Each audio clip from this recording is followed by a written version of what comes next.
Abonnez-vous à la chaîne avant de regarder. Nous faisons réfléchir nos téléspectateurs.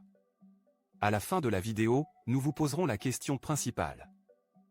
Coup d'État au Niger, des milliers de Nigériens manifestent en soutien au leader du coup d'État. Prêts à mourir pour le pays. Dimanche matin, plusieurs milliers de Nigériens ont pris d'assaut les rues de Niamey en soutien au leader du coup d'État, alors que la menace d'une intervention militaire de la CEDEAO continue de planer sur le Niger. Et comme à chaque manifestation en soutien au nouveau régime, de nombreux slogans hostiles à la France et à la communauté économique des États de l'Afrique de l'Ouest, CEDEAO, ont été chantés ou affichés sur des pancartes, ont observé les journalistes de l'AFP.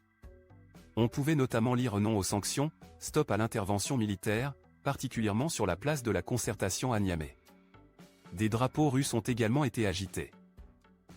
Samedi matin, des milliers de volontaires s'étaient déjà rassemblés près du stade Séni Kountché en centre-ville de la capitale, en réponse à un appel lancé par plusieurs organisations pour s'inscrire sur des listes en tant qu'auxiliaires civils potentiels susceptibles d'être mobilisés en soutien des forces armées, ont observé les journalistes de l'AFP.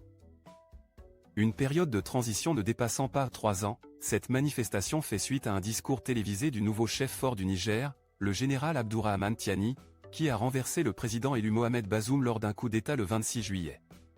Lors de ce discours, il a exposé un calendrier initial de transition. Annonçant le lancement d'un dialogue national, il a précisé que la durée de la transition n'excéderait pas 3 ans. La situation au Niger est sans aucun doute complexe, avec des opinions et des réactions divergentes de la population. D'une part, nous constatons un nombre important de Nigériens exprimant leur soutien au leader du coup d'État et leur résistance à l'intervention étrangère. Ce sentiment se reflète dans les slogans et les pancartes affichées lors des manifestations.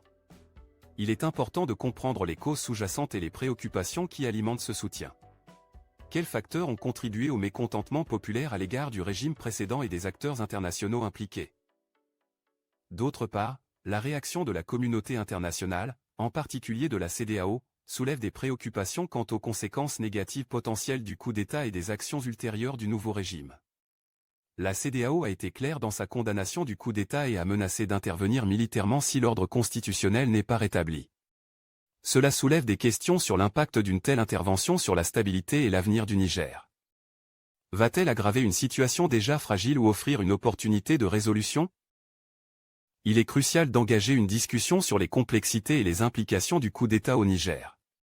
Quelles sont les conséquences à long terme pour la démocratie et la gouvernance dans la région?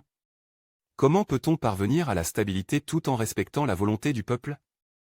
Nous invitons notre public à partager leurs opinions et leurs éclairages dans les commentaires, car il y a beaucoup à apprendre des différentes perspectives. Avant de conclure, nous tenons à rappeler à nos téléspectateurs de s'abonner à notre chaîne YouTube pour rester informés des événements mondiaux importants et de partager cette vidéo sur les réseaux sociaux pour permettre à d'autres personnes de participer à la conversation. En augmentant la sensibilisation et en favorisant le dialogue, nous pouvons contribuer à une meilleure compréhension de la situation et de ses conséquences potentielles. Laissons-nous œuvrer pour un avenir pacifique et prospère pour le Niger et son peuple.